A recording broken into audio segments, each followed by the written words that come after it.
वहीं कोरोना संकट के बीच पश्चिम बंगाल में आज छठे चरण की वोटिंग चल रही है। आज अमित शाह और ममता बनर्जी कहां पर चुनावी जनसभा करेंगे और कोरोना काल में कैसे वायुसेना निभा रही है अपना अहम रोल। देश और राज्यों की बड़ी खबरें कौन सी हैं, टॉप 9 देश प्रदेश में आते हैं। पश्चिम बंगाल में आज छठे चरण के लिए वोट डाले जा रहे हैं। इस चरण की 43 सीटों पर 306 उम्मीदवार मैदान में हैं। आज उत्तरी 24 परगना की 17 सीटों के अलावा नादिया और उत्तरी दिनाजपुर की 9 सीटों पर वोटिंग हो रही है। पूर्वी वर्धमान में 8 सीटों पर आज वोट डाले जा रहे हैं। बंगाल में आज जिन 43 सीटों पर वोट डाले जा रहे हैं, उन सीटों पर तृणमूल अपने गढ़ को बचाने की लड़ाई लड़ रही है।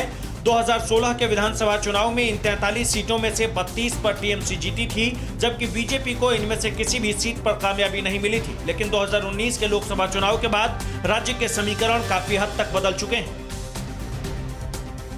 केंद्रीय गृह मंत्री अमित शाह पश्चिम बंगाल में कई छोटी चुनावी सभाओं को संबोधित करेंगे। दोपहर 12:15 बजे अमित शाह हरिरामपुर में चुनावी सभा करेंगे। इसके बाद दोपहर 1:30 बजे गजोल कॉलेज ग्राउंड में सभा को संबोधित करेंगे। इसके बाद शाम 3:30 बजे दुर्गापुर पूर्वा में चुनावी सभा करेंगे। बीजेपी ने चुनावी सभा को 500 लोगों तक ही सीमित कर दिया है।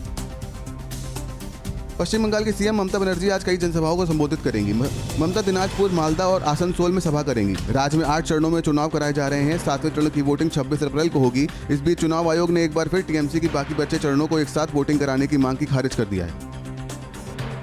आखिरकार चुनाव आयोग ने चुनावी रैलियों में कोविड प्रोटोकॉल की अनदेखी पर ध्यान दिया है। चुनाव आयोग ने कहा है कि कोरोना नियमों को तोड़ने वाली पार्टियों और कैंडिडेट्स पर डिजास्टर मैनेजमेंट एक्ट और एपिडेमिक डिजीजेज एक्ट के तहत कार्रवाई की जाएगी। आपदा के वक्त में हमेशा की तरह हमारी फौज देश की सेवा में जुटी है। कोविड के खिलाफ जारी देश की जंग में इंडियन एयरफोर्स की फ्लीट, मेडिकल स्टाफ, मेडिकल साजो सामान और दवाओं को देश में एक जगह से दूसरी जगह पहुंचाने में दिन रात जुटी हुई है। एयरफोर्स ने ट्वीट कर इसकी जानकारी दी है और कुछ तस्वीरें साझा की है। जयपुर पुलिस ने रेमडेसिविर इंजेक्शन की कालाबाजारी करने वाले 6 कालाबाजारियों को गिरफ्तार किया है। Jaipur CST crime branch team ने 48 स्थानों पर छापे मारे। छापे में घटिया क्वालिटी के इंजेक्शन बाजार में बेचने का भी खुलासा हुआ है। जयप्रकाश नाम का एक मेडिकल स्टोर का मालिक इस पूरे गिरोह का सरगना था और एक रेमडेसिविर इंजेक्शन के लिए 15,000 तक वसूल रहा था।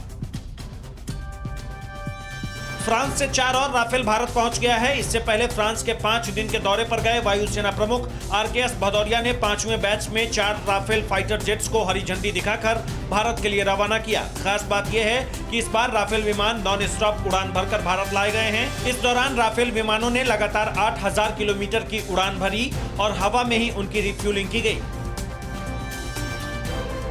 जम्मू कश्मीर के सांबा में बड़े पैमाने पर हथियार और गोला बारूद बरामद हुआ है। यह कामयाबी सीआरपीएफ और सांबा पुलिस की संयुक्त कार्रवाई में हाथ लगी। बरामद सामानों में हैंड ग्रेनेड, 191 राउंड बुलेट्स समेत कई और चीजें शामिल हैं। माना जा रहा है कि आतंकियों ने इन्हें किसी बड़ी वारदात के लिए छुपा कर रखा था।